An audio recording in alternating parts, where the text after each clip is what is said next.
Hey everyone, welcome to the channel. My name's Easton Cook and I'm a flight attendant for a major US airline. I've been flying for nearly 7 years and a question I get asked quite frequently is being a flight attendant easy? Well, today I'm going to answer that question in this video, but before I do, y'all make sure and subscribe, like this video, give it an old thumbs up if you find it entertaining or useful. Also, leave me a comment below if you think what I'm saying is true or if you like how short this video is. Because I'm happy to do more videos like this where it's just short and sweet and to the point, but I'm also an iron lung, so I do find myself rambling sometimes. But just let me know in the comments below. Now here we go. Is being a flight attendant easy? As far as the job itself, the tasks you do on a daily basis, is being a flight attendant easy? Yes. For what you're required to do and how much you're being paid to do it, and I'm not talking about regional, I'm talking about mainline only, yes, the job itself is easy. Now hold up, if you're one of my fellow flight attendants and you're watching this and you're already like, how dare he? No, hey y'all, wait for it, okay? I promise I'm gonna explain everything. As a flight attendant, all you need to do to be successful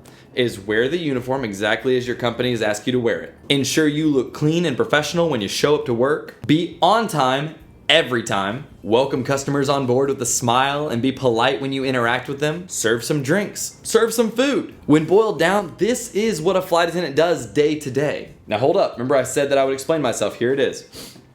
Ask yourself why flight attendants are on the aircraft. Why does the FAA mandate that a certain amount of flight attendants must be on every single aircraft that takes off or it cannot take off? Well, the reason is our real job. When there is an emergency or some type of non-routine situation, that's when our real job kicks in as a flight attendant. But it's just that. It's an emergency. It doesn't happen all the time. Hence why I said non-routine. So I'm not including that in my is the flight attendant job easy. I'm taking this the generic job itself and the daily tasks we do into account. Now, if an emergency happens, if something non-routine happens, like a medical, if the plane's going down, yes, our job is hard, of course. I would never decline that. Or passengers being non-compliant, right, or threatening. Yes, no, those are no good. And commuting, all of that stuff. Like, there are things about our job that are not easy. But I'm giving the basic answer here. And let's be real here. There are two sides of every coin. I say this all the time. And the flight attendant job is not just a job. The other side of that coin is it is a lifestyle. Ask any flight attendant you know. Is the flight attendant job like a lifestyle or is it just a job? They'll tell you it's a lifestyle. And the lifestyle portion of the job can be very tough. And when I say lifestyle, I say that because when you work a 9-to-5 job, Monday through Friday, okay, you know when you work, you know what times you work, month to month, week by week, day by day, you know exactly when you work and all of that good stuff. You go to work, you do your job, and you come home, you can leave work and your job separate. As a flight attendant, you wake up in different time zones. You're gone for 3 days, 5 days, whatever. You're gone for days at a time. You find out your schedule for the next month about 15 days in advance or so. And I just mentioned you wake up in different time zones. That's because if you're like an international flight attendant or you do East Coast to West Coast, whatever it is, you are constantly throwing off your circadian rhythm. And I mean all the time. Even when you're home, right? Even if you have 3 days off, your circadian rhythm is just getting into rhythm, and then boom, you gotta go back to California if you live in Florida, or you gotta go back to, I don't know, international. You get the idea. You're constantly switching time zones, and your schedule isn't Monday through Friday, 9 to 5. So you're constantly, I mean, you have 2 days here, you got 3 days there, you got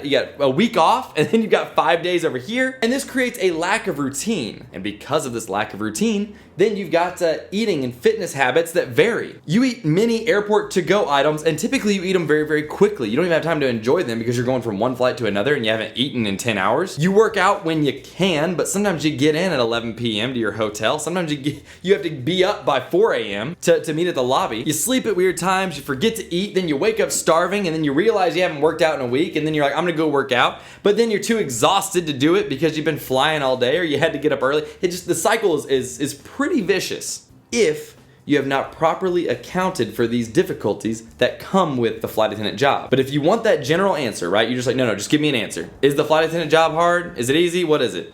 The flight attendant job, on the whole, is not difficult. But I can't say that without giving you that disclaimer that you can't do the job without accepting the lifestyle that comes with it. You get paid very well for the tasks you have to do daily. Pre-flight checking equipment, being on time, greeting customers, ensuring that everyone has their seatbelts on, serving them, and then ensuring they're happy and comfortable throughout the flight. And I still say, obviously when your real job kicks in, the plane's going down, medicals, all that, yes, the job does get difficult, but that's non-routine. It's the lifestyle part, when not managed appropriately, that makes the job very difficult. But if you're prepared, if you learn the work rules, if you learn how to schedule, if you learn what being on call means, if you learn all these things and you put it into practice, I'll tell you right now, the job and the lifestyle of being a flight attendant becomes one of the greatest blessings ever. And that's all for today, y'all. Thanks for watching. Like I said, make sure to subscribe, like the video, comment below if you like this short and sweet type of video, and if you agree with what I'm saying, or if you don't agree, let me know in the comments below. You can shop my Amazon storefront and follow me on the socials, all in the link in the description below. I will talk to y'all next time. God be with you.